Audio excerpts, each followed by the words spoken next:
ideal that we do need to know who is vaccinated, but there are those other communities that are unvaccinated or unable to get vaccinated. Abe, can you shed some light on your personal opinion how this impacts our community, and how dynamic or adaptable do solutions have to be for this as well? You're on mute, Abe. Certainly, sorry about that. I'm jumping in.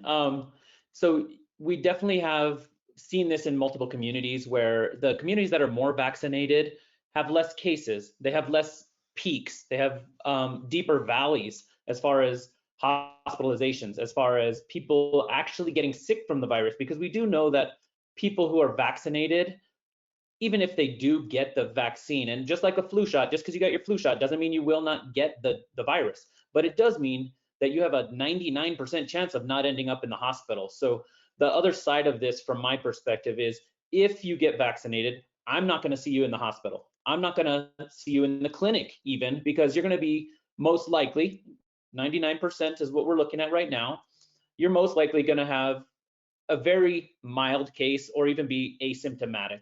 And so these are the things that we weigh back and forth. And from a population standpoint, we're seeing a story of two pandemics. We had the first pandemic that we all know about starting back in December, January, February, March, where we were all susceptible, nobody was vaccinated, and it was pretty horrible, to be honest.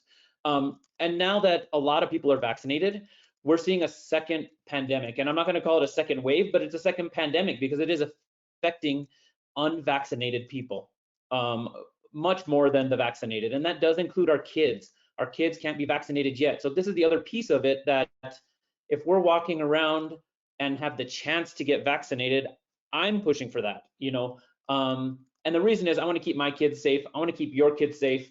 And we do know also about some waning immunity that will happen eventually.